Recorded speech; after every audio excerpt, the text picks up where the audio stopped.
So this session here is on Pakistan security challenges. Panelists in this session include Dr. Ashfaque Hasan Khan and Dr. Mohammad Zia Hashmi. The session would be chaired by Dr. Saeed Shafqat. I request all the panelists to kindly come on stage. The third panelist in the session is Mr. Imtiaz Gul.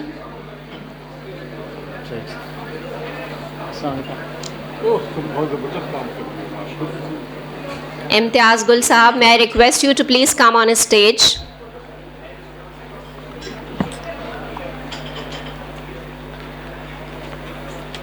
Let me introduce my esteemed chair here. Dr. Saeed Shafqat is the founding director of the Center for Public Policy and Governance, FC College, Lahore. In 2018, he was awarded Tamgha Imtiaz in recognition of his services in education, research, and teaching. In 2020, the French government conferred upon him his award for his contribution to the achievements, to the advancements of culture and education. Dr. Shafqat was member BOG 2016-2019 National School of Public Policy and has been a regular speaker at the National Defense University and National Management College. He was Qaid-e-Azam Distinguished Professor and Chair, Pakistan Center at the School of International and Public Affairs, Columbia University, and Adjunct Professor at SIPA until 2010, visiting professor at different places.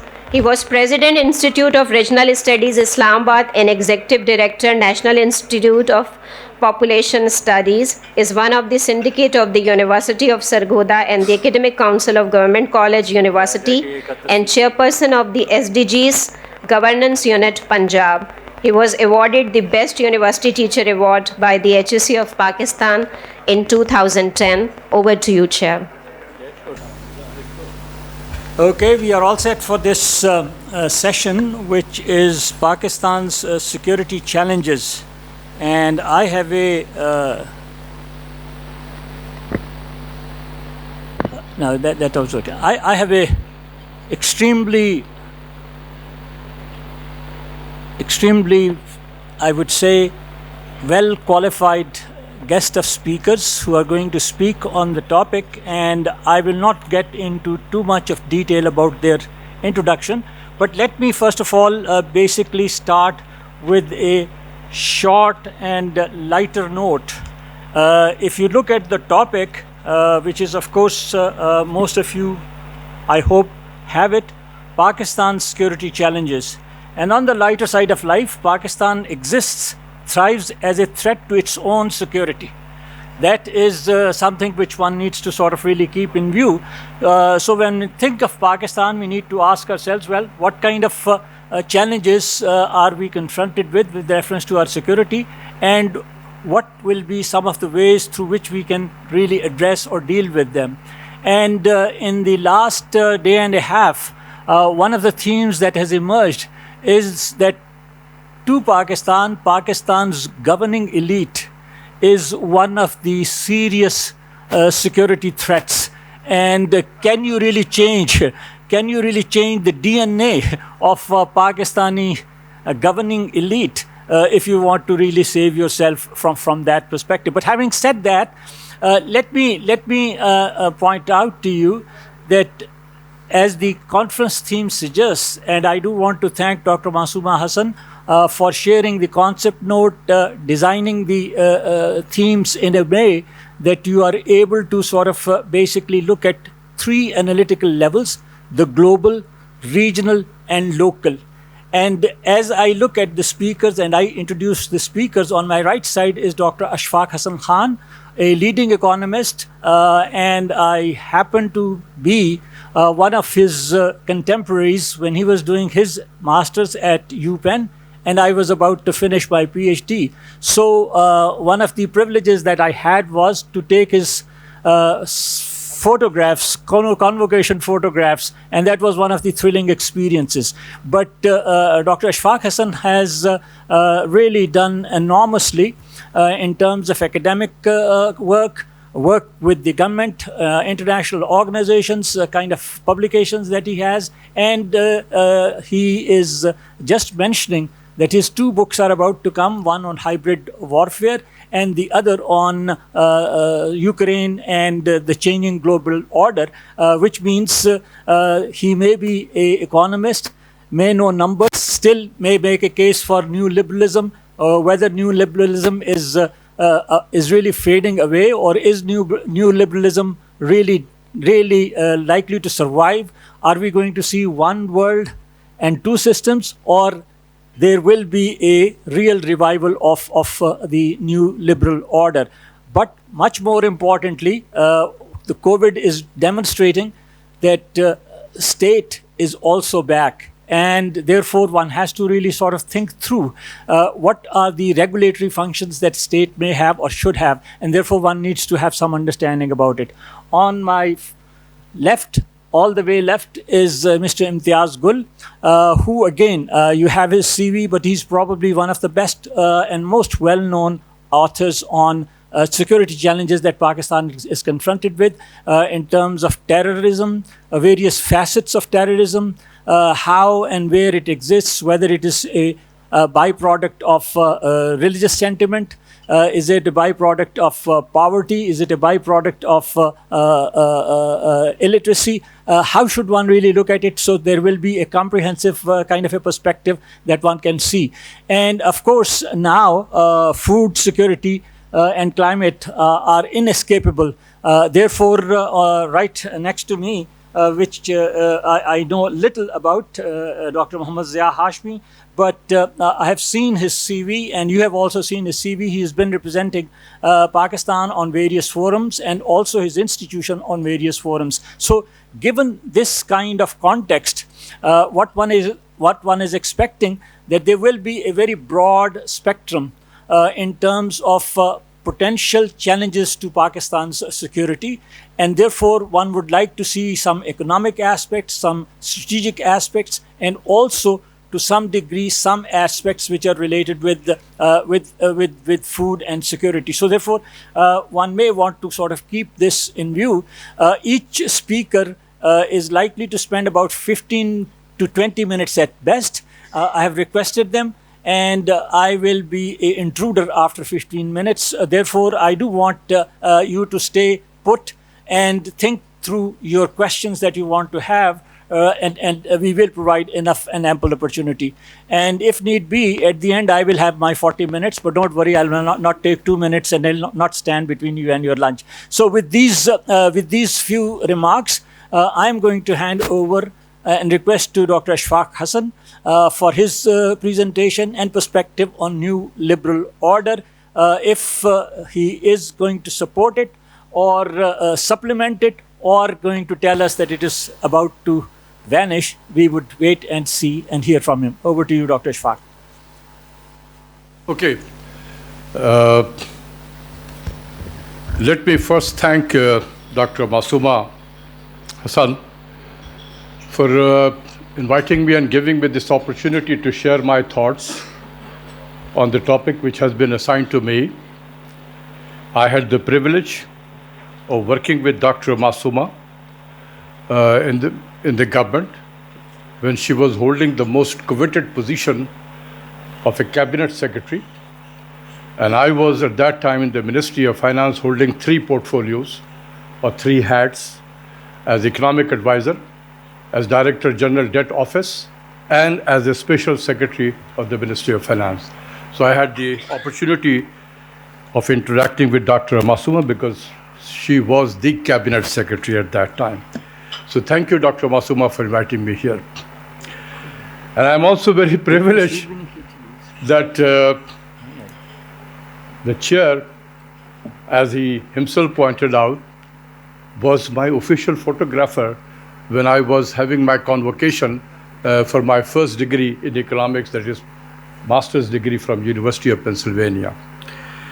So let me come back to my topic, new liberal economic order. The question mark is it working? So I will, at the end, I will give my judgment whether it is working or not, but this is what I intend to present. Very briefly, for the audience here, what is new liberal economic order? And then what is new liberalism first, and then what is new liberal economic order? What is Washington consensus? Perhaps, some of you may have heard Washington consensus, but when you see in somewhere it is written, you just turn the page because you don't know what is Washington consensus. So I will try to explain. And then how new liberal economic order has damaged, let me repeat, has damaged Pakistan's economy, not only Pakistan's economy, but many economies of the developing world. What is the flaw in new liberal economic order? Can it be corrected? If the answer is yes, how? So I will give some suggestion how it can be corrected, and then I will conclude my presentation.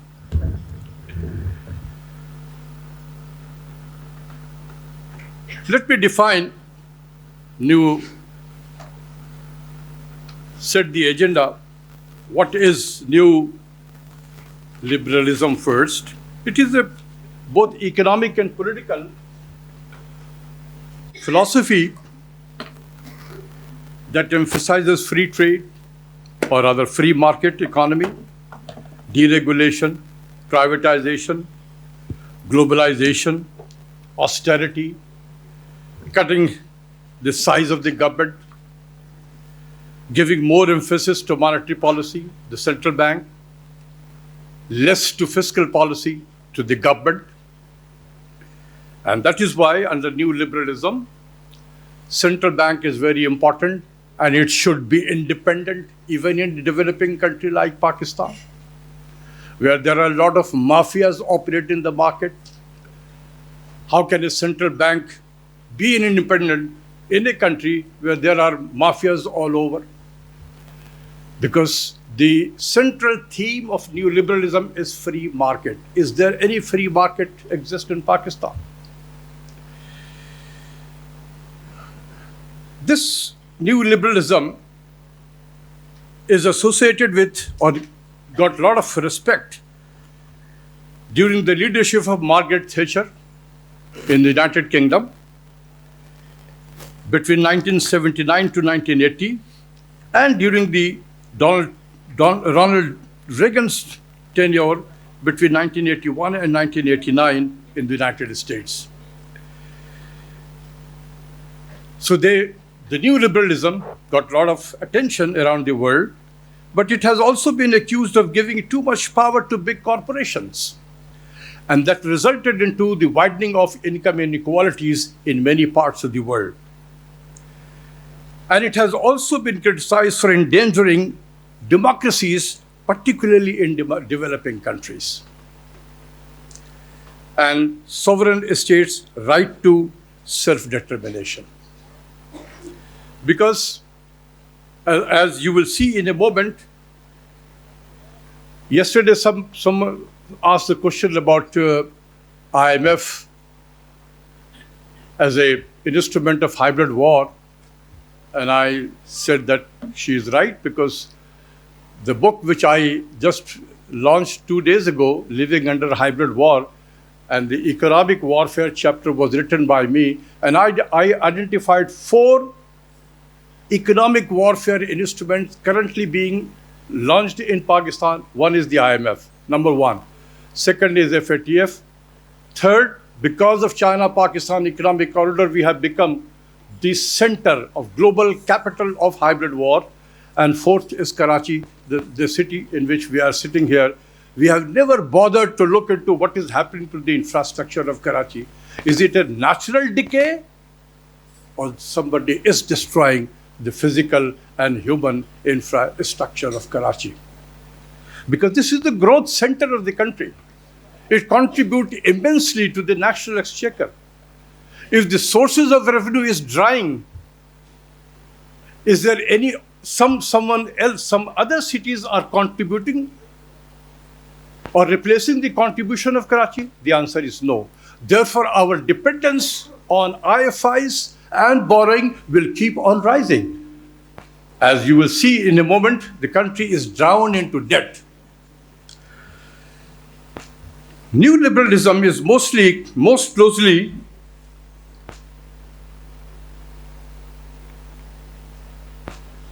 closely related to classical liberalism or classical economics. जिसमें ये सारे free market economies we have discussed. This classical economics fell into disrepute after the Great Depression of 1929, which lasted for many years, and then we witnessed a lot of government intervention.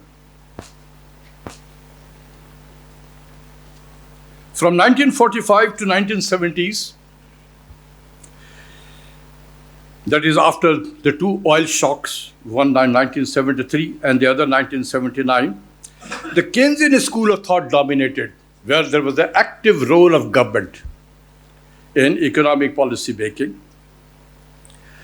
But Keynes' influence began to wane in the 70s, partly as a result of stagflation or stagnation that resulted because of the two price hike of oil shock after 1973 October War and 1979 change of regime in Iran, return of Khomeini's economic sanctions, oil supplies disrupted, that resulted into five-fold increase in oil prices, which many developing countries faced serious balance of payment crisis, and they all went to the lender of the last resort, which is the IMF.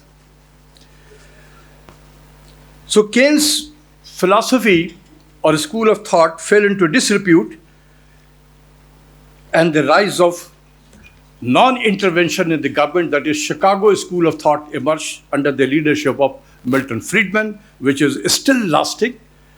This school of thought fell into disrepute in 2008 global financial crisis. And there was an article at that time, we all became Keynesian now, because the United States were intervening in the market, trying to save many banks. Had the United States, US Treasury not intervened at that time, many US banks, including the Citibank, would have been wiped out from the face of the earth. So we all became Keynesian again. So with the loss of this prestige, 15 years now, there is still no other alternative to Chicago school of thought has emerged as yet. Although its influence is waning very quickly, and people are discussing about the alternatives of the Chicago school of thought. I don't want to I think I've explained this. Let me move here a bit on Washington consensus. After the two oil shock of 1973 and 79, when oil prices went up substantially,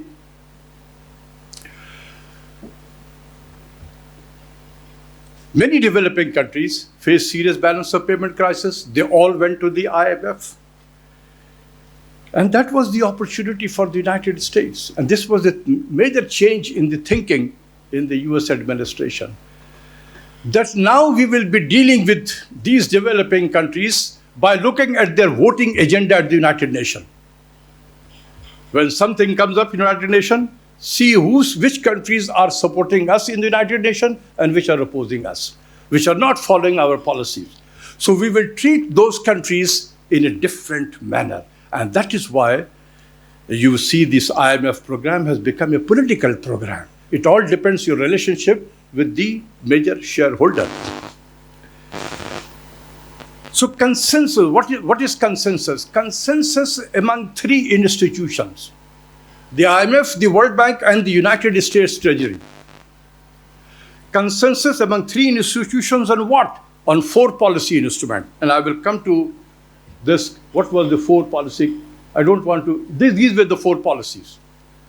Consensus on these four policies among three institutions. that henceforth, any developing countries who will come to us for seeking financial resources, they have to implement these policies. And interestingly, these 4 policy instruments have become invariant with respect to time, with respect to geography, with respect to region. From Brazil to Botswana, to Bangladesh, to Sri Lanka, to Pakistan, whenever any country goes to the IMF, follows these 4 instruments. My job is here, and this is basically new liberal order. My job is to explain how these policies have damaged Pakistan's economy and many economies around the world, whosoever went to the IMF. Pakistan became the member of the IMF in 1950. First time went to the IMF in 1958 by General Ayub Khan. Field Marshal Ayub Khan was the first who led the delegation and negotiated a deal with the IMF for 25 million SDRs, special drawing rights, the currency of the IMF. But interestingly, that amount was never withdrawn. We did not take that amount. So since 1958 and until 2022, we have went 22 times to the IMF, but 18 times after 1988. So for the last 34 years in a row, we have been under a doctor's with the name of IMF and taking prescriptions. And yet in 34 years, we haven't recovered from our ills. And in fact, the patient has become more sick. We never changed doctor in 34 years, which is very unnatural.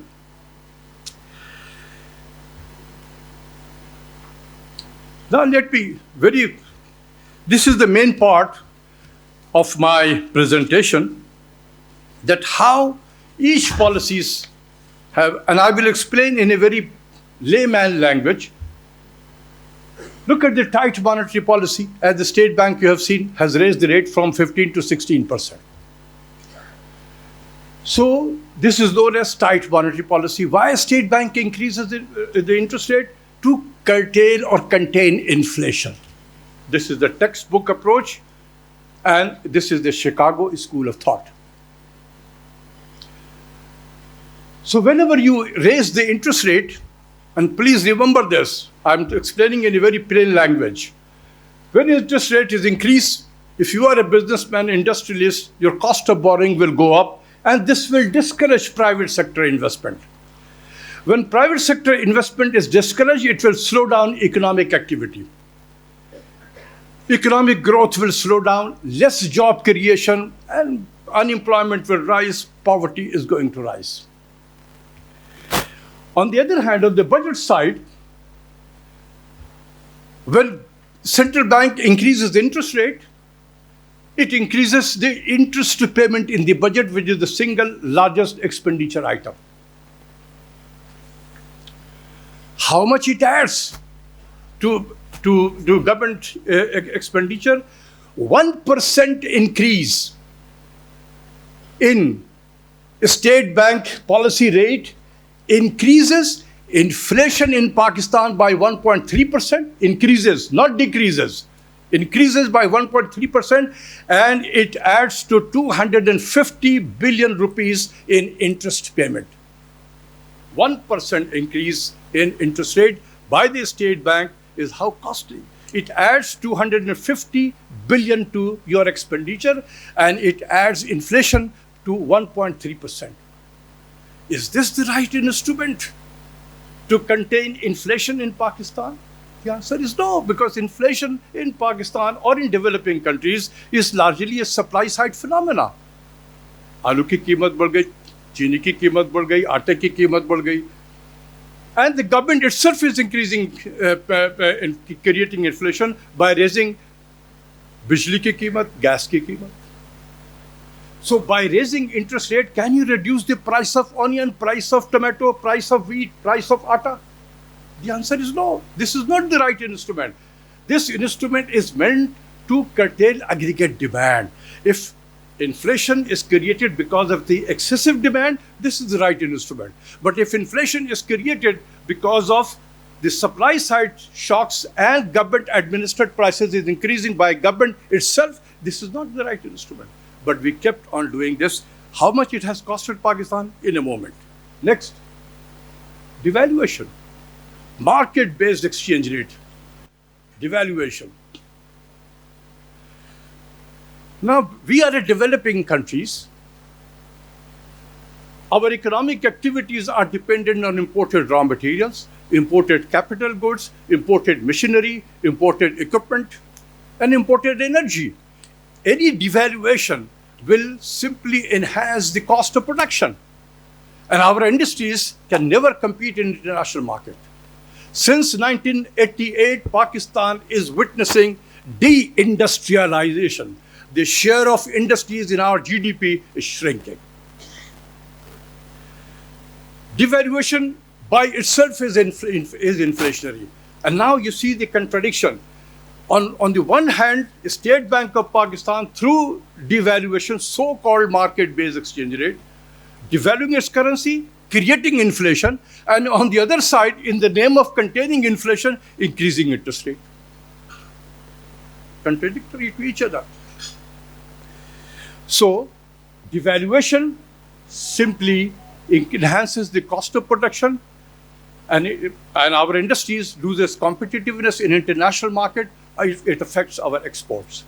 On the other hand, 1% or 1 rupee devaluation today adds 100 billion to public debt. 100 billion without borrowing a single dollar. You add 100 billion to public debt. How much it has costed in the last 4 years? In a moment. Tight fiscal policy, austerity, cut down the government expenditure. Now, through tight monetary policy, by raising interest rate, we have discouraged private sector investment. And here, we are asking government not to spend more money. So neither private sector is investing more, nor public sector is investing more. How can economy be revived? So the low growth continues, more unemployment, more poverty. Finally, raising utility prices. This is a common feature. Every day we see here in Pakistan. It adds to cost of production. Now look at the interesting part. We know that in our extended production function, labor, capital, raw material, energy are the factors of production. So through tight monetary policy or increasing interest rate, we have enhanced the cost of capital. By devaluation, we increased the cost of raw material. By raising prices of energy, we have increased the price of energy. So all the three factors of production has gone up, and that builds pressure for the minimum wage to rise. So the wages has gone up, the interest cost has gone up, the price of energy has gone up, price of raw material has gone up. All factors of production have increased. How can that industry survive and compete in international market? That is why Pakistan's industries are witnessing deindustrialization. What are the flaws in this policy? One shoe fit for all. Irrespective. Now, look at there are two countries, country A and country B. Country A was doing excellent job, running its economy very well. All of a sudden, something happened, war in the Middle East, or somewhere else, which raised the prices of oil. This country faced serious balance of payment because oil import bill has gone up. Therefore, this country goes to the IMF, follows the same medicine. Country B, running its economy very badly, did not manage its economy properly, always facing serious balance of payment crisis, went to the IMF, facing implementing the same set of policies. So there is no distinction between the sources of your illness. It has to be changed. Now, I'm very close to my finish. Yes. Look at this. In the last 4 years, starting from July 2018 and until June 22, in 4 years' time, only these two contradictory policy instruments, how much they have costed Pakistan. Addition to public debt due to devaluation, in this 4 years, is 9,712 billion. Without borrowing a single dollar, we added 9.7 trillion rupees to our debt. And just because of hike in interest rate, we added 2,835 billion. These two policy instruments cost is amounted to 12.5 trillion rupees. And if you take the average exchange rate of these 4 years, it comes to $79 billion. So just because of $6 billion IMF program, we have already, it has costed almost $80 billion in 4 years, $20 billion per annum. Can economy like Pakistan survive? Should we go for 23rd IMF program, starting from June or July?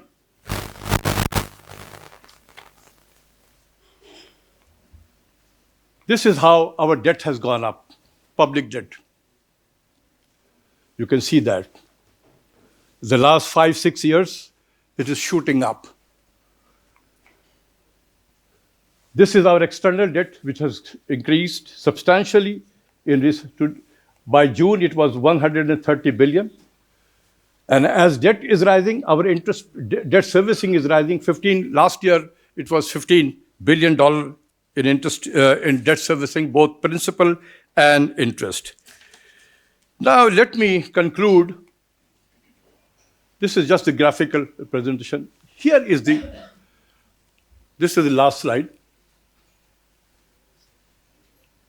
In the 90s, Ishrat Hussain, our former governor of the central bank, described decade of 90s as the lost decade for Pakistan. Why? Because we added $17.4 billion in the decade of 90s. Then came 2008 to 18, 5 years, we added $14.7 billion. Then came 2014 to 18, 5 years, we added $34 billion. So in this, I call 2008 to 18 as a second lost decade for Pakistan. We added $49 billion to debt. We added. So in these two lost decades, we have added $66.4 billion, which was about more than half of our total accumulated debt in the 75 years. So in 75 years of our debt accumulation, more than half were added in these two lost decades. And what is the significance of these two lost decades? Because we were under the IMF program in the decade of 90s and 2008 to 18. The outcome, one common element was IMF program. And the outcome, if somebody asks you, what is the outcome of this new liberal economic order? Debt and poverty. Debt and poverty. There are some policies which I have suggested here, how to change. There are good things also in new liberal economic order. I believe into that. But not in everything. It has to be corrected, adjusted. And this is the suggestions to all those champion of new liberal economic order, that if you want this order to continue to be operative, you have to adjust at least in 2-3 places, which I have just described here. And I don't want to dwell into this. So let me conclude by saying only two things. Conclusion. New liberal economic order has seriously damaged Pakistan's economy as well as economies of many developing countries like Argentina, Egypt, Ukraine, Chile, and I can go on and on. Argentina is under the IMF program for 50 years in a row. We are under the IMF program for 34 years. What kind of program is that the country never get out of the crisis? Second, Washington consensus represents new liberal economic order, and IMF is simply an implementer. It is a messenger, and that is the messenger is always being criticized. They are simply the messenger. Pakistan has been drowned into debt under the program or by pursuing new liberal economic order. This order needs some adjustment. Devaluation and high interest rate policy need rethinking. These two policies have drowned the country into debt and poverty. So one shoe will never fit for all because the structure of developed and developing economies are different. One policy cannot be applied to both developed economies and in developing economies. So it has to be worked accordingly. And finally, get rid of our Chicago boys who comes every time there is a change of government. The IMF program comes and its implementer also comes. One lands in Karachi and one lands in Islamabad. So we should be getting rid of these type of people because they are not Pakistan's. They don't work for Pakistan. They work for some other organization. Thank you very much, sir. Countries that he has indicated, so that's one significant contribution that you need to really think through. The question that one still may be raising with him is he has been advising government of Pakistan on different occasions. So was he part of any IMF program or saw it close angle? That would be something which one would like to sort of fear. And the new liberal order now has been rescued more than once, and in all probability this is the time when it is undergoing a critical appraisal, so we would like to see what happens. Incidentally, I may also mention, as he was speaking, I was reminded of Joe Stiglitz's first book, IMF and World Order, and it is extremely critical, and that is how he became a noble warrior, whatever you want to call him. So that's an interesting way to really look at it. We in Pakistan, we do have a national security policy, and now the two speakers that are going to speak, maybe they will refer to it. Therefore, it is perhaps useful to keep that in view. So now I'm going to ask Dr. Hashmi for his presentation, please.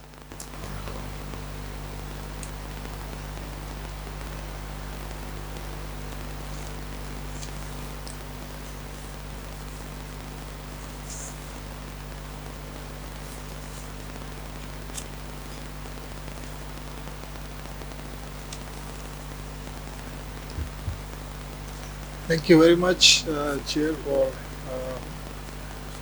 providing me this opportunity, and I would also like to thank Ambassador Dr. Masooma Hasan and Pakistan Institute of International Affairs for inviting me to this historical event.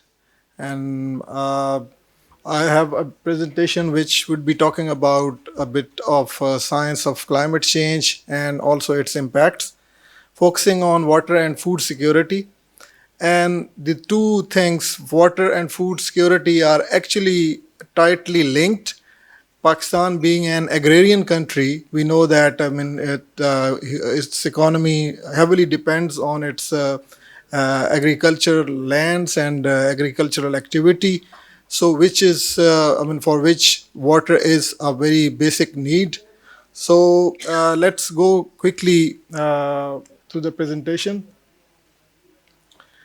To start with, let's see what Pakistan's water resources system looks like, because if we have some understanding of the system of Pakistan's water resources, then we can think of, or we can try to understand the problems this system is currently facing, and that are leading to water and food security in this country. You see that Pakistan has in the north high mountains which are rich with snow and glaciers, and a significant part of Pakistan's river flows comes from the meltwater of the snow and glaciers. Then the middle part of Pakistan, we have a very huge irrigation system that comprises of dams, barrages, canals, and water courses, which irrigate a huge agricultural land, and that is why I call this part as the water use region in the system. Then, of course, at the bottom, we are very close to that, the Indus Delta, which a delta is always a very important part of a river system.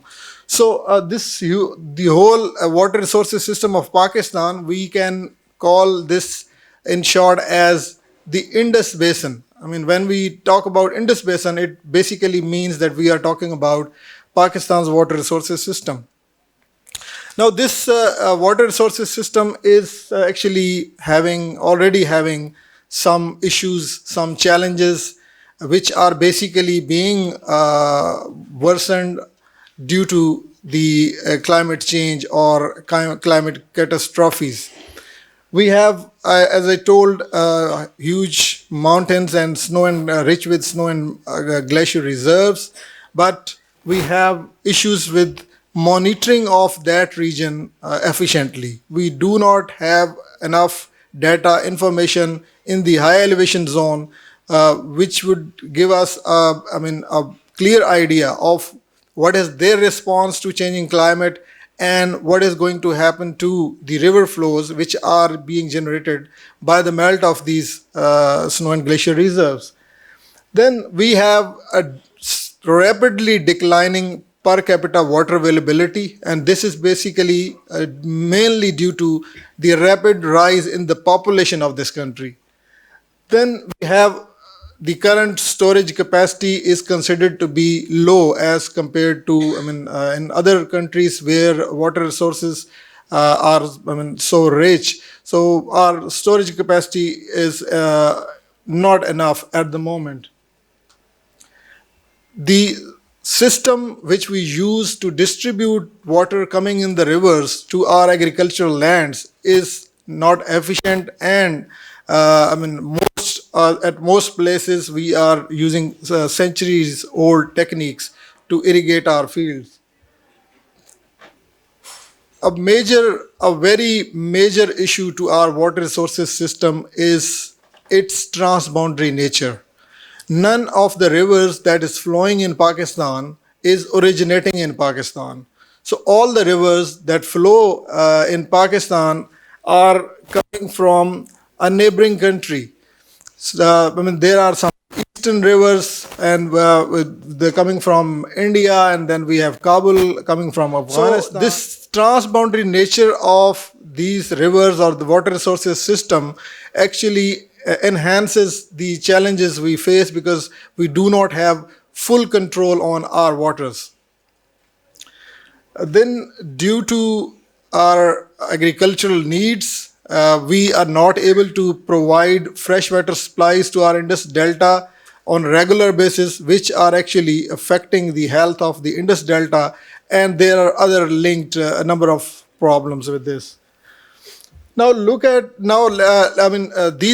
challenges I shared with you in the previous slide, these are not due to climate change, but climate change is actually enhancing or multiplying the effects of these challenges or these issues. And now look at what kind of climatic changes we are observing in the Indus Basin or in Pakistan. We right now we have already crossed the 1 degree centigrade rise in average temperature above the average temperature what we had in the pre-industrial era. And this Indus Basin or Pakistan basically lies in a region where the future projected temperature rise is more than the global average temperature rise. I would show you in the next slide as well.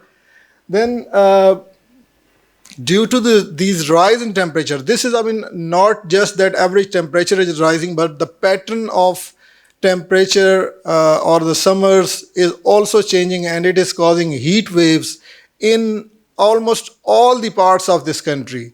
It's not only plain areas, but also the mountainous faces heat wave episodes nowadays on regular basis.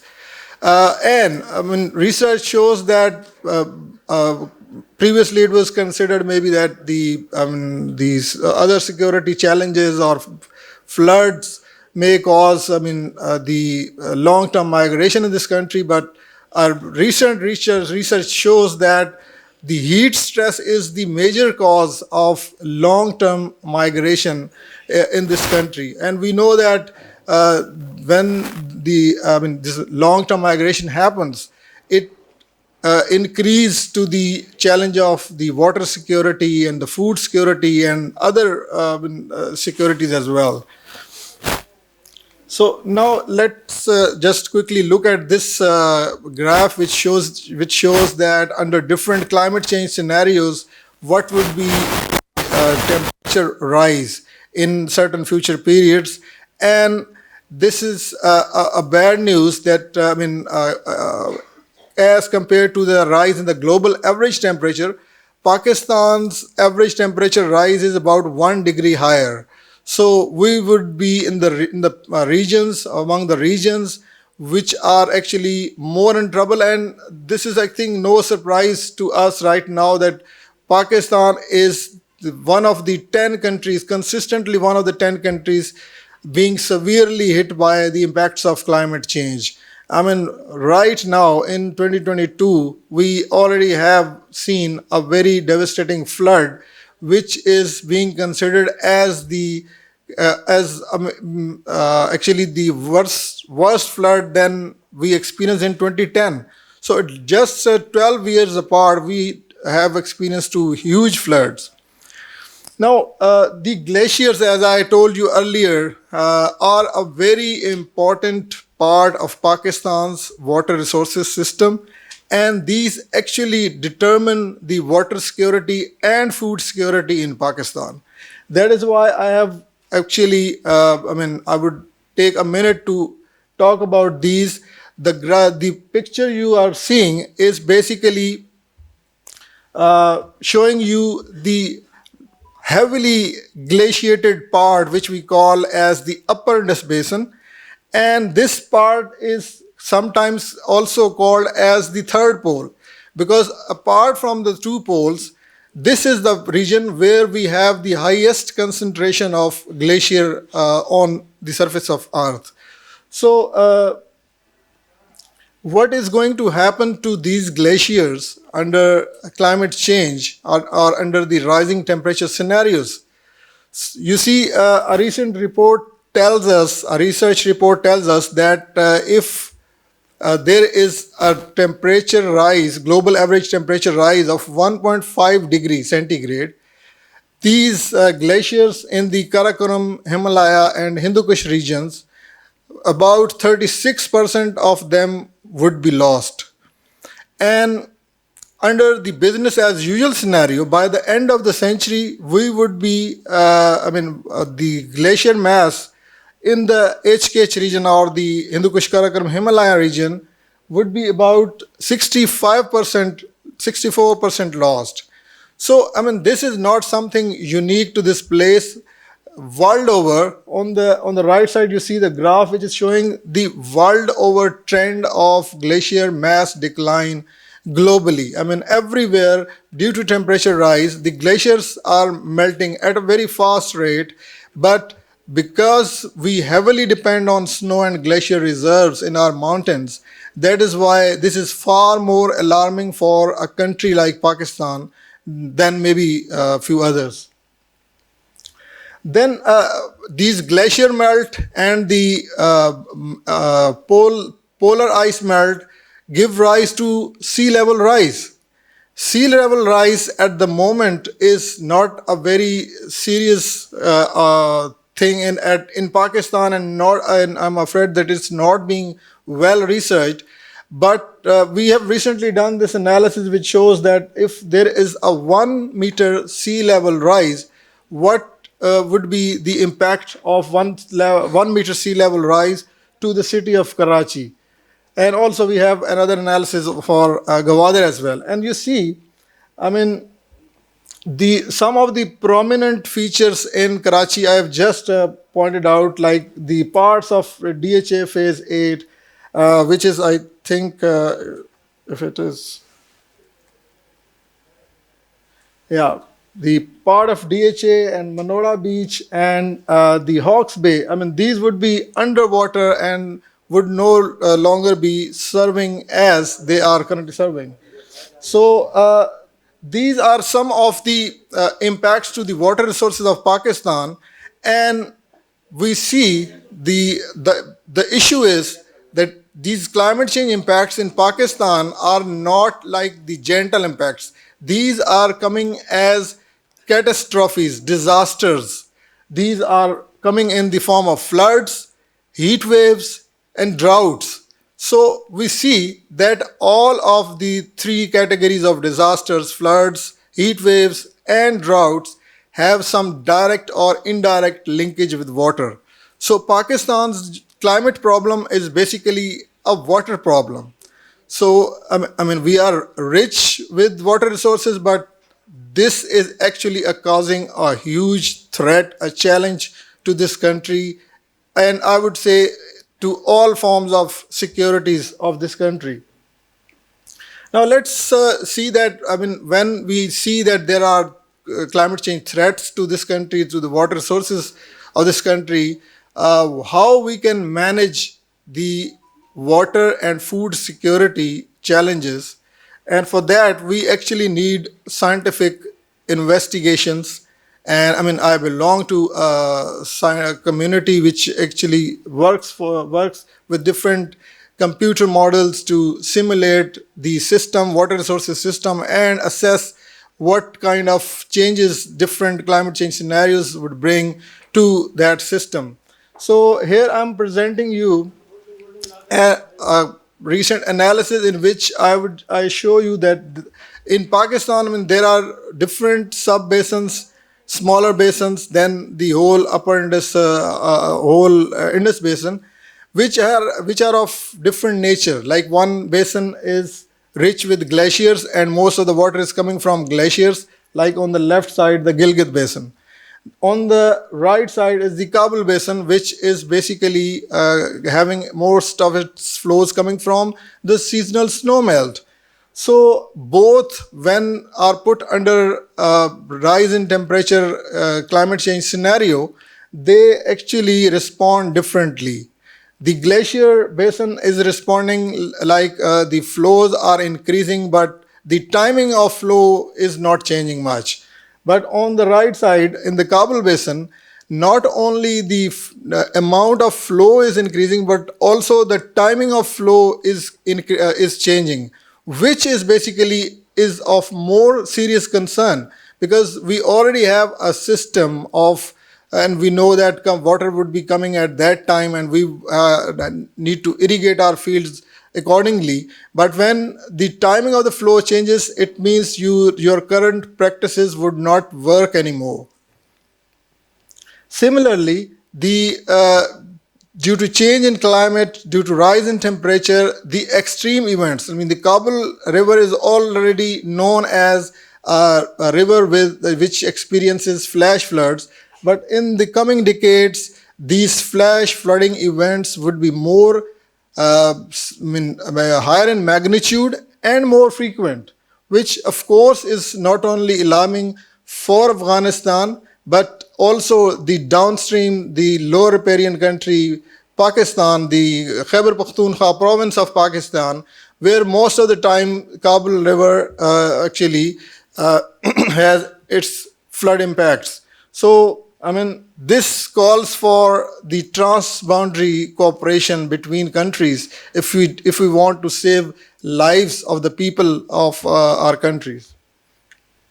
Then an analysis which was to assess the overall Indus River flows at the Tarbela Dam, and we see that in terms of the volume of water that is coming to Tarbela Dam, there is not much difference if we see a long-term average, but the pattern of flows is changing, and now the flows are coming in in the form of more extremes. More flooding events are being recorded in the Indus Basin. So this is really alarming, and this analysis also shows that if in future, for example, which is now looking very likely, that there is a temperature rise of 3 degrees centigrade, and we assume that due to which we have lost 50% of our glacier reserves, then we see that the timing of flows would significantly change,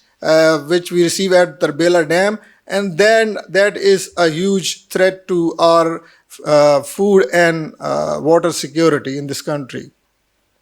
Now let's talk quickly about food security, because to me, I actually included this slide because food security should be understood very rightly. It's not just the production of food, but it has 3 pillars actually.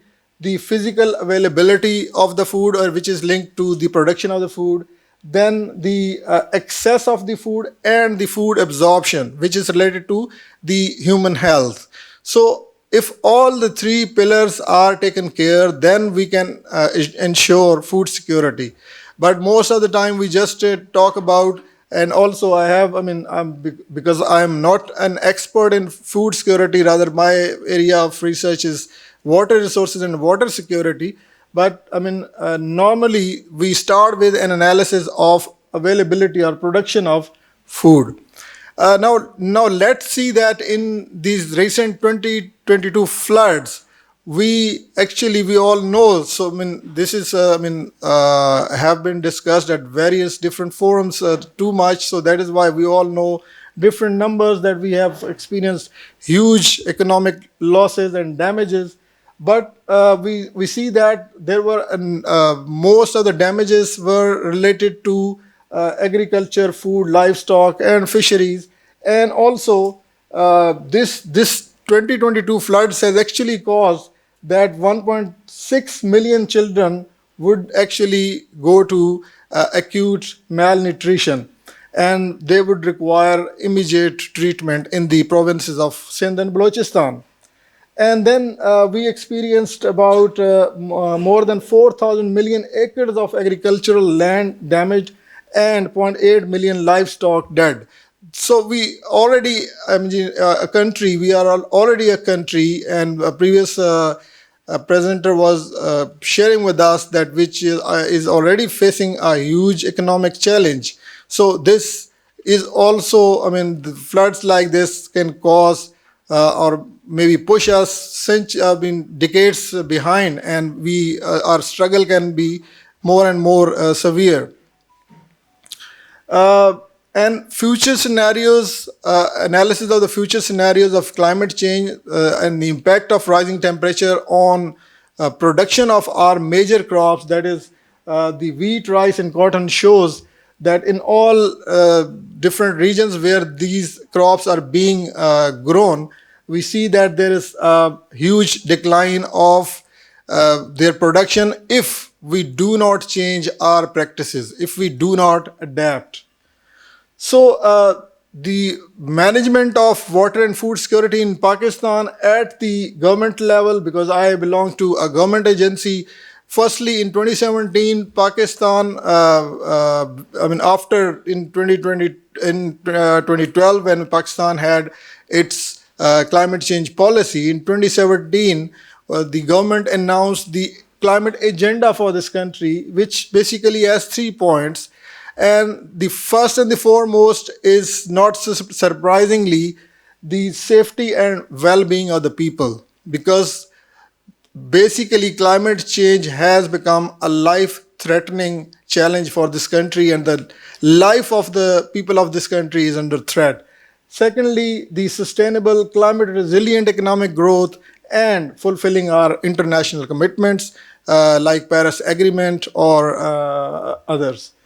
So Pakistan's adaptation, I'm just now wrapping up my presentation quickly, that we have different adaptation priorities, which of course include efficient early warning systems, then better water management or better management of the available water resources, increase in our storage capacity, better monitoring of our snow and glacier-rich mountains, and enhancing our national research capacities, because we need now out of the box ideas to research and answer different critical questions right now facing this country.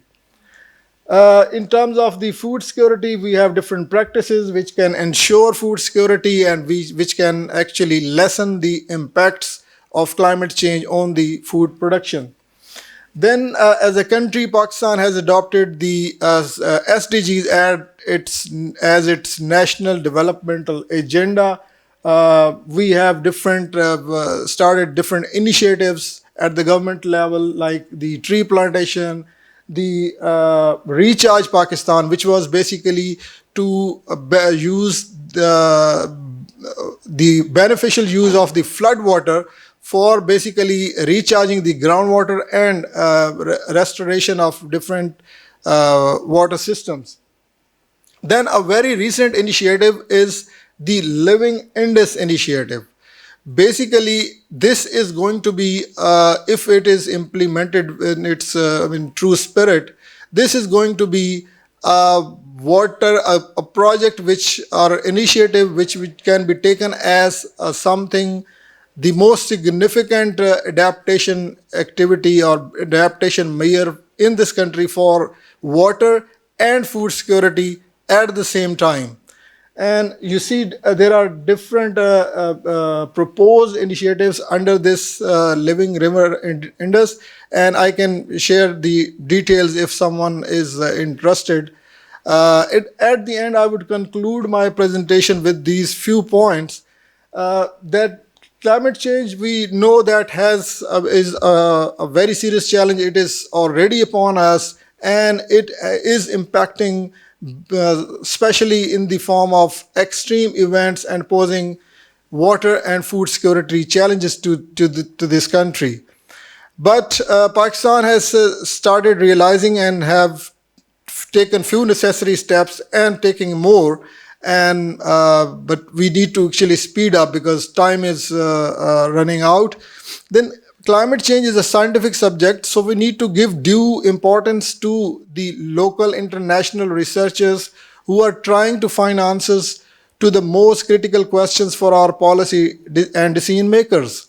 We need to actually take science seriously, and we need to take scientists and research seriously. We need to support them so that they can come up with more pertinent answers of the challenges to this country. And at the end, there is also a need for a strong effort to enhance and facilitate national, transboundary or regional cooperation for joint scientific work, capacity building, and transfer of technology, especially to deal with the extreme events that are being caused by climate change, because this is basically the survival, for the sake of survival of the people of this countries and all the countries. So we need to join hands to take certain measures so that we can save ourselves and save our economies and save our future. With this, I thank you all for your attention.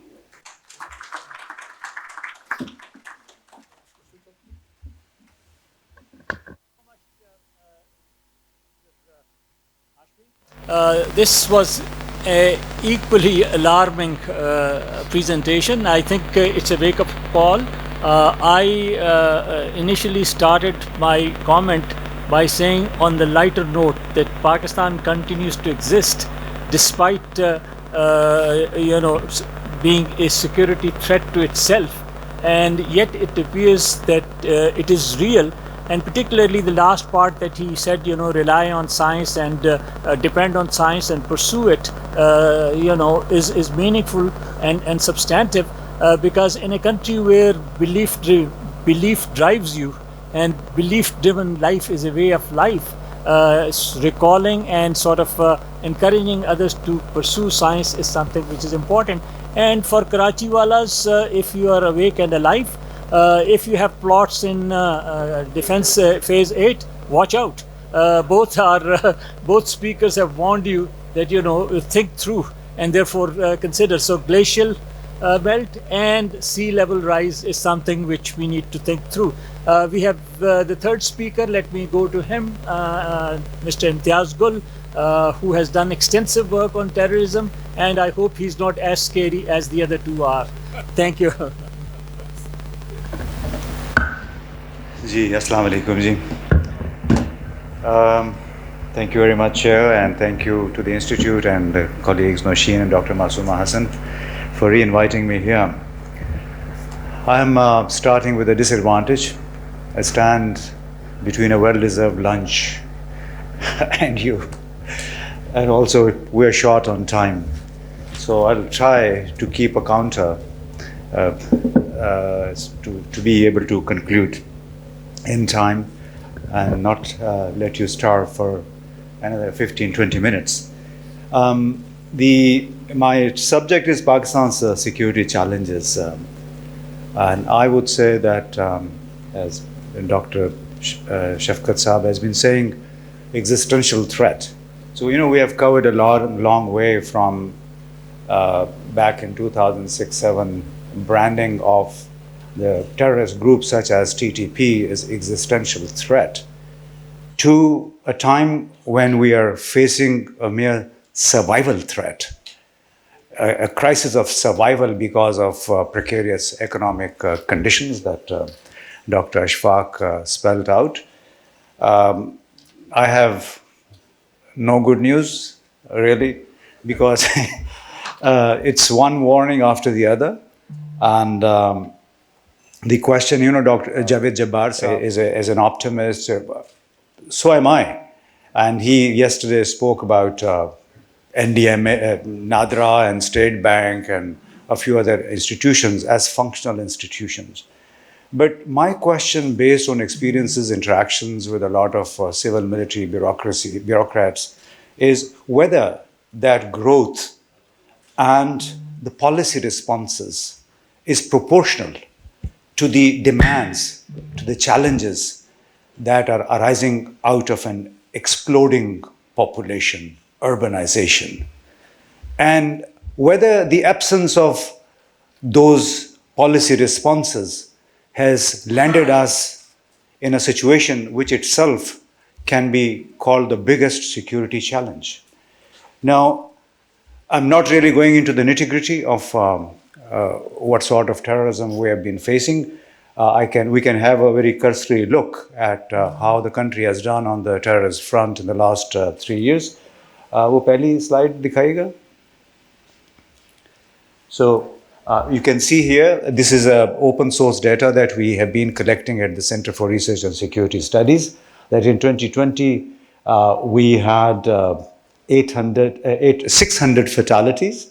Then this increased in 2021 to 850 fatalities arising out of terrorist incidents. Agreed slide दिखाएगा?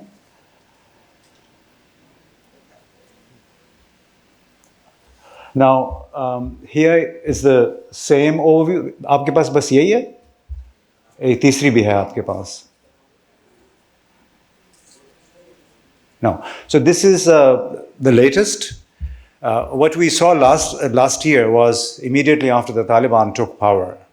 Then we saw a 30-40% increase in terrorist incidents. So the fatalities this year so far have been 435, but the increase last year was post-August. And that simply explained that the terrorist groups or militant groups sheltering or hiding inside Afghanistan, in eastern Afghanistan, they found it easier to carry out attacks on Pakistan. And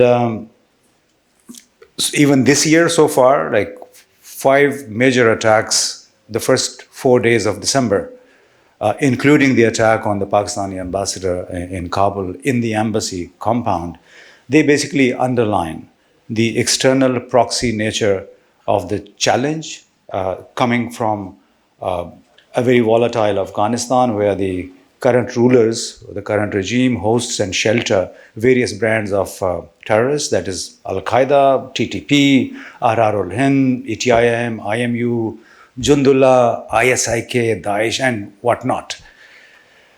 So we have also been frustrated, by lack of responses, by lack of definitive crackdown on the TTP. Then a number of Baloch separatists are also holding out in Afghanistan, various parts of it. Now, what is common to them? Common to all these terrorist groups. In the first place, they are Pakistan armed forces.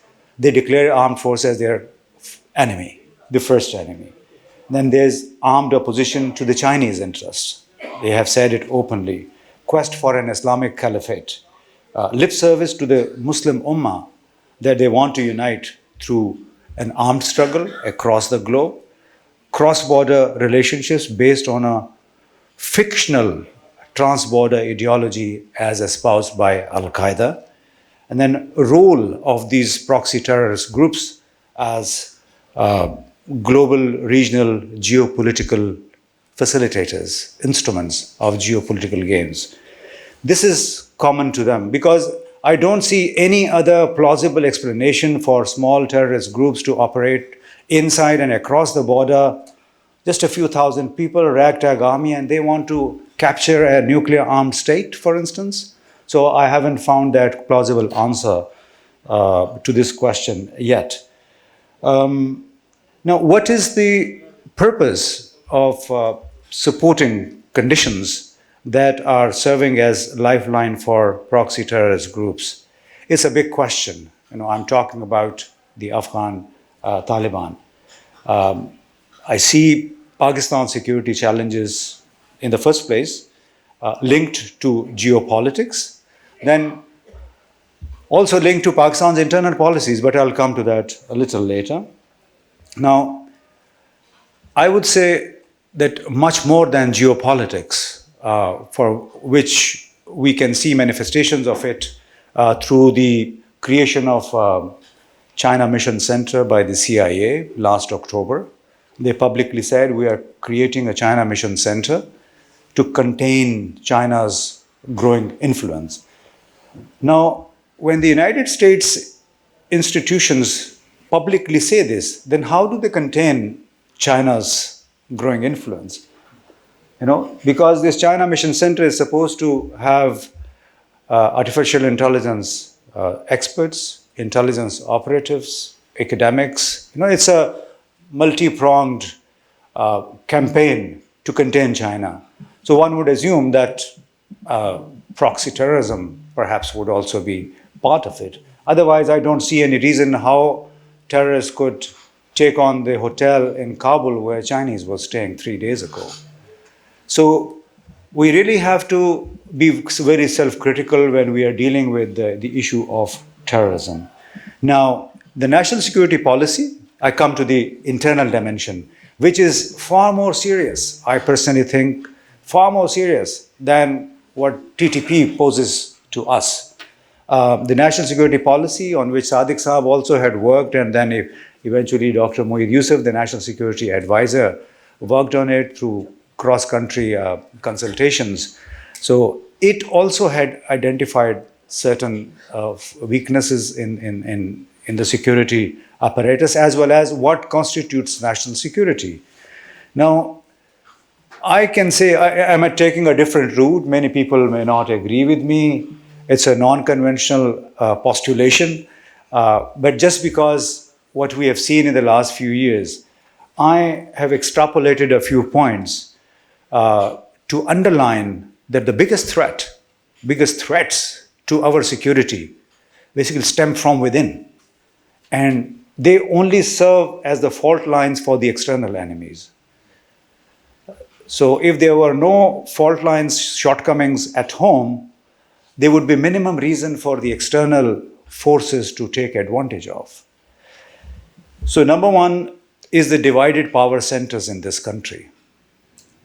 We have 3 power centers, the GHQ, then the APARA, ISI, and then a nominal power center called the Prime Minister's Office.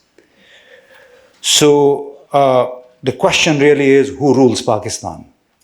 You know, when the ISI chief goes to Afghanistan or elsewhere to meet with the commanders of the TTP, a banned organization, so excuse me, what is he doing to the integrity of the country? What is he doing to the national security paradigm of the country? Undermining the institutional authority of ISI, undermining the state of Pakistan, which says these guys can be talked to only if they submit to the constitution of Pakistan. But here we see the general, not see of course, but sometimes we hear and we gather that he's been meeting with TTP commanders in the presence of outsiders. So what does it do to the security? It undermines the Prime Minister's office. It undermines the civilian interface of all the problems, all local and foreign interlocutors. Then the second is self-serving, docile civil military bureaucracy. Most of it, not all of them, they are very brilliant officers in the civil military. But generally, what we have seen, this inclination to corrupt practices, inclination to sycophancy. And the prime example of that was the chief of staff of former Prime Minister Azam Khan. The way he galvanized Prime Minister's office, the way he basically took over the Prime Minister. He's the de facto Prime Minister, basically, the principal staff officer. But he took over the decision making. He created a wall between the Prime Minister and the rest of officials. Basically, Imran Khan was hamstrung just because of one bureaucrat who was planning his way into Washington for World Bank somehow. This is what we believe because he eventually got appointed as, I think, executive director. But this is just a manifestation that how civil military bureaucracy has undermined the rule of law, the transparency, and normal function of the state. So what is the consequence for a country with at least 220 million people? You do not get responses, requisite response, policy responses to the problems that need urgent attention. Decisions take years. The Prime Minister, I can actually quote you on a lighter note because we have become very serious, right? So a few years ago, one of the assistant commissioners got an order. In those days, General Pervez Musharraf was caught in a battle with the judiciary. So this guy, commissioner, gets an order. We have to evacuate the dissident chief justice from the his judicial house number 1 to the Sindh house. Right? So this was, and this guy got alarmed that we are already in a precarious situation. So why should I do this? Then he runs to the closest person to General Pervez Musharraf, asks him that, look, this is a quandary. We are already in a volatile situation. Should I do this? What impact will it have? So the staff officer to Musharraf says, oh, give me some time. So he returned after an hour and a half and said, thank you very much for coming here and checking on us. Why? Because we checked with the president and he said, I had just said in a lighter note, as a joke, why don't you shift him from house number 1 to the Sindh house? And you know, the entire government machinery got into action to get this man removed from house number 1 in the judicial colony to Sindh house. So this is how, and this happened also very recently, but I'm not going into many other details. Then I think Sadiq Saab would bear me out. There's another issue of socio-political acceptance of a number of militant groups or their leaders. whether it's Jaish or Lashkar or TLP. They have been used for political objectives to undermine civilian supremacy, civilian governments. A lot of people with associations with terrorist groups or militant groups, they are sheltered, they live with mainstream religio-political leaders. Nobody can dare go to their religious seminary or to the mosque or to their homes to asking them, excuse me, you have people who are wanted by the law. I have myself seen people enjoying shelter at houses of very prominent clerics as linked to Maulana Fazlur Rahman or Sirajul Haq or so many others. So this way, you are basically proliferating a security challenge. You are creating space for the non-state actors. You're undermining this publicly stated policy of the state that we will hunt down terrorists. But here you have proponents who are part of the system, who are part of the government at times, who are sheltering wanted terrorists. So isn't it a security challenge? And we saw, like in July 2007, what happened at the Red Mosque in Islamabad. There were Al-Qaeda people hiding out in the heart of Islamabad. And that's why the government had to go for the operation to flush them out. So I would say, I think wrap up here.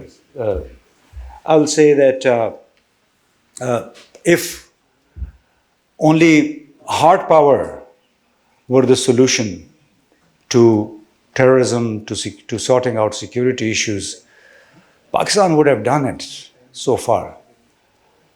And if only terrorism were an obstacle to development, Israel wouldn't have risen to these current levels of economic progress.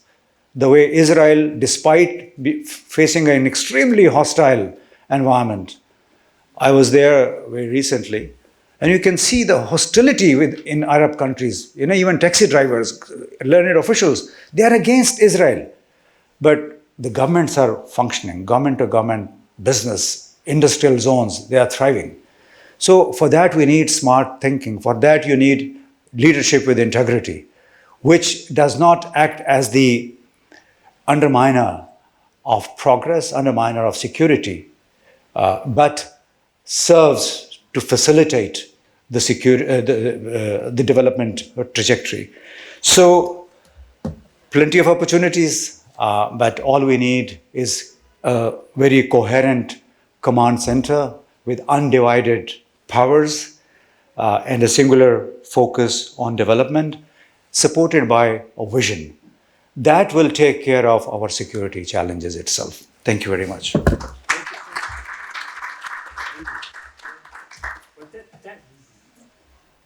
Or alarming, it's your own choice and perspective. But I think all three have been forthright, frank, and extremely open and critical. And that's the way academia and such centers work, that we are able to express ourselves. So the question is, are there takers or there are no takers to this? So we will open up to questions, but I just want to sort of, for 1 second, remind you about the very first phrase of the national security policy of Pakistan, which says the policy articulates citizen-centric, comprehensive national security framework for Pakistan, whose ultimate aim is to ensure the safety, security, dignity, and prosperity of our people. Just see how we want to sort of articulate when we think in terms of policies, but when it's a question of how do we practice these policies, you have seen and heard the kind of challenges that we are confronted with. So elites, institutions, and policies have come under scrutiny today, and a critically balanced perspective has been given to you. Now it's your choice, and it's open, and I'm told I have 10 minutes. So raise your hand and a question, and target the individual you want to shoot. Please, first, yes ma'am, and then yes sir. Ladies always first. Yeah, please.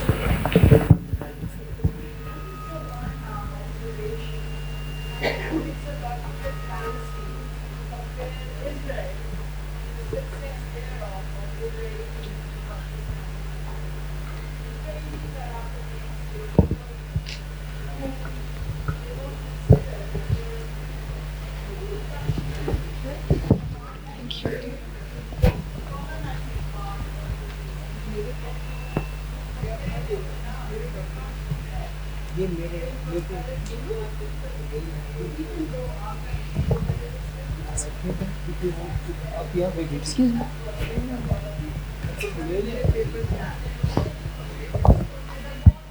Yes, sir.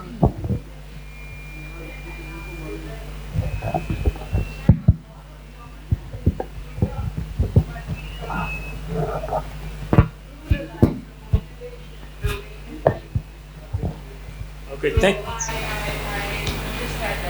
thank you so much, Doctor.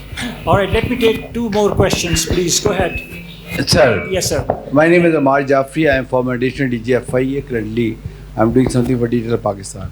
My question to the worthy panelists is that we normally talk about the physical security issues right now, but it's a different era. I think everybody has pointed out use of artificial intelligence and use of emerging technologies for combating all these issues. I find a number of fault lines in our different organizations handling these sensitive things like cybersecurity and all these things. So it's a great concern now. Things are going with a pace which is even unable to understand. Yesterday I spelled out that even the authors of AI doesn't understand now where it is going to go. So this increasing confusion, where do we stand as, do we all of us see Pakistan after 5 years? Thank you very much. Okay, thank you. Dr. Jones? Yeah, mic. पूछें आप यहाँ से हाँ yeah go ahead. You are a teacher. Yes.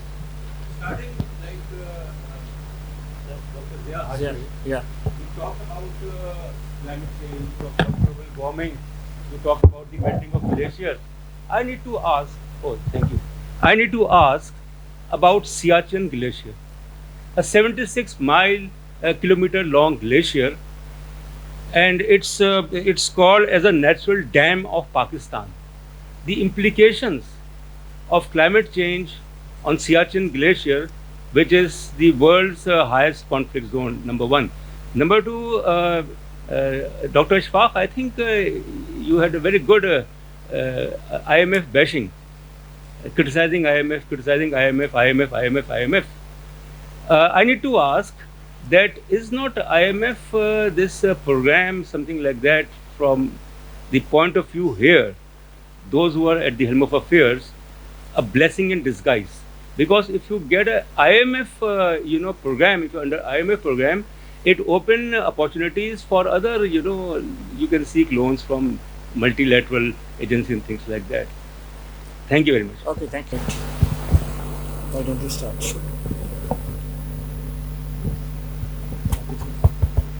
Yes. Thank you. Actually, I think we all know the importance of Siachen Glacier. Even every individual in this country would be aware that why we talk about Siachen Glacier. As a science student, I would say that the Siachen Glacier is basically the largest glaciers of the among the Karakoram glaciers, the largest glacier.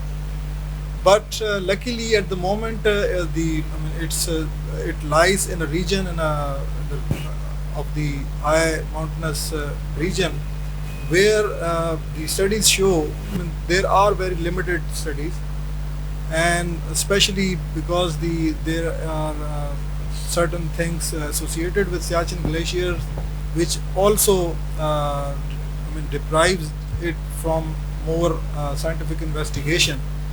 But so far, whatever the research or investigations or monitoring we have, the region where Siachen Glacier lies is basically showing stable glacier signs.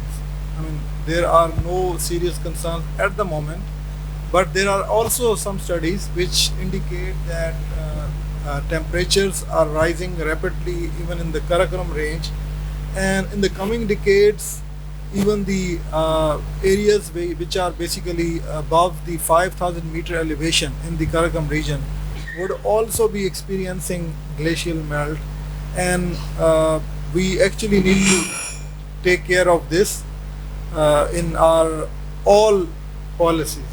I mean, not only the water and climate policies, but also our security policies, and considering the other aspects of border security and other things. We also, we all need to sit together and see that, in the coming decades, there would be more challenge at the, even right now, that is a very challenging place. And we know that our army people are over there, but they already face challenges. But in the coming decades, the challenge would be enhanced, because there would be more glacier-related hazards in that part. And that part is already known for. We are a nation who take pride in borrowing and pleasure. बड़े खुशी खुशी से तालियां भी बजाती हैं कि $4 billion मिल गया.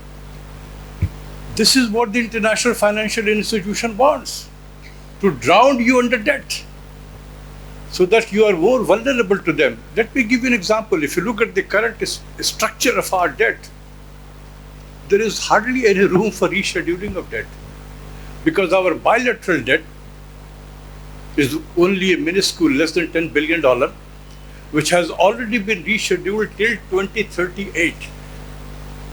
So it is the multilateral institutions, the international debt capital market, and private commercial banks, foreign commercial banks, whose debt are roughly $77 billion out of 130, which cannot be rescheduled. So we are more dependent on them. They will be very happy to lend money to us.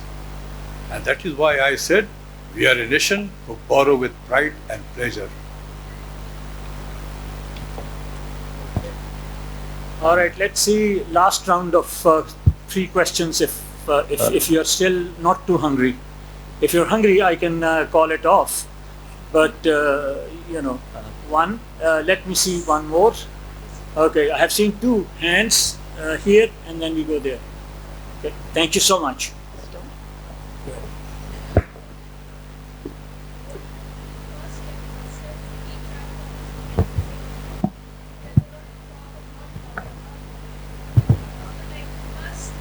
Step.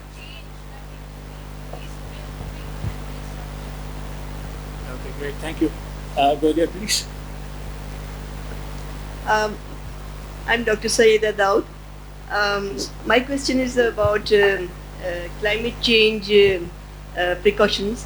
I want to ask the expert who has spoken right now, is there any plan in Pakistan to reserve the water of floods which are occurring so frequently, because other countries, neighboring countries, have reserved that water and utilized it later on?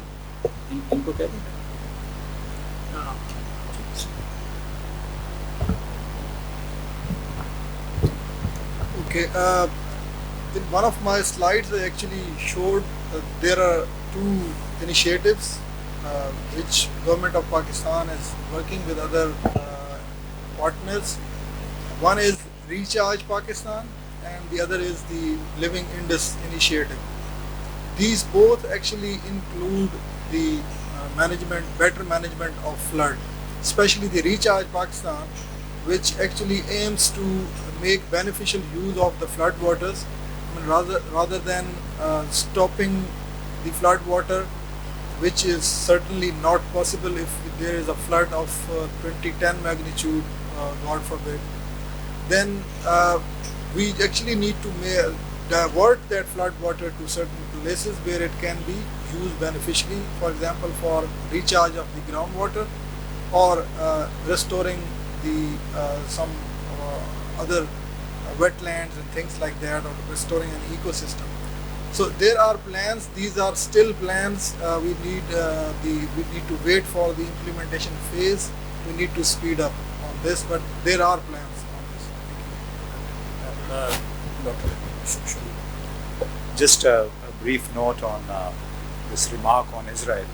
Unfortunately, we have raised so many walls around the name Israel that the moment somebody mentions it, they lose logic. And that's why I never drew any equivalence to Israel. I just said, I was just drawing an analogy. If terrorism or to prevent technological or industrial or economic growth, Israel wouldn't be there. This was my point. So I think we should all try to, young people, आप सबको भी खुले दिमाग से बात सुननी चाहिए कि उसका मैं क्या बयान करूँ, कहना क्या चाहूँ। सिर्फ नाराबाजी से कोई कौमें तरक्की नहीं करती, सिर्फ जज्बात से कौमें तरक्की नहीं करती। So Israelis live in an extremely hostile environment. Still, they have reached out to all their government to government, and they are working very well. So this is a choice that Pakistanis shall also have to make. And I make a point here about the hypocrisy of Pakistan's ruling elites. This is a point I didn't want to mention, but now you basically forced me to mention this. I've had meetings with prime ministers and with the army chiefs. When we meet them privately in Chatham House rules, I also endorse that idea, but we have been told in the presence of like 30, 40 people that what's the problem with having functional relations with Israel? We don't have a direct border dispute with them. Why should we espouse this inimical relationship towards Israel, whereas all the Arab countries, they have established relations with them, right? So these guys, I don't want to name them here, they have been telling us. But a number of people sitting there, when they come out, go on media, they use this as a leverage to denounce the government, to denounce those personalities. That these guys tell us in private that why not at least have working relationship with Israel. Let's not talk about the recognition, but why not relationship? The way UAE, the way Turkey has had full diplomatic relations with Israel since 1992. China has full-blown relationship despite Israel being a prodigy or whatever you call it, poodle for the United States. So they also keeping a very balanced relationship. Still drawing $22 billion China has invested in Israel in the last 5 years. What are we getting just for sloganeering, just for emotionalism? So this is the bigotry of our elites, a lot of people within the media, that they use it to denounce whoever talks about Israel. They keep benefiting from the system. That's why nobody is ready for reform. Nobody is ready for thinking out of box. Thank you. Thank you. Yeah, there was a question that first step to get out of the borrowing stream, right? Why do we borrow? Because we have a large budget deficit. We have a large external account of deficit. Why there is a deficit? Because we love to spend, but we hate to collect taxes, right? So either you raise your revenue or you cut down your expenditure. I know where expenditure can be cut. I don't want to go into the detail, but I know exactly. Similarly, on external side, we don't have dollar, but we are importing the foods and shampoo of our dog and billi, kutta, and Mercedes गाड़ियाँ, BMW car, dollar जेब में है नहीं, मांग कर ला रहे हैं और दे रहे हैं कि जी आप जाके इंपोर्ट कर लो, ये नहीं चलेगा। तो तरीके हैं ठीक करने के लिए, ठीक है? Okay, folks. Let me just make a concluding comment. Welcome to the new normal. Yesterday, Professor Brown spoke with one word: panic. So this is the age of uncertainty. Be ready for in any way some kind of chaos. And maybe some light will come out of that. Although the organizers have given me 20 minutes to speak, but I would like you to join me in thanking the organizers and really taking you out for lunch quickly. Thank you so much. Thank you very much, sir. Actually, you gave your time to the presenters. Beyond doubt, these have been very stimulating presentation, and our intellectual appetite has reduced our lunch time to 30 minutes. So please, lunch is served next to this room on our right hand. Please be back by 2:30. Thank you.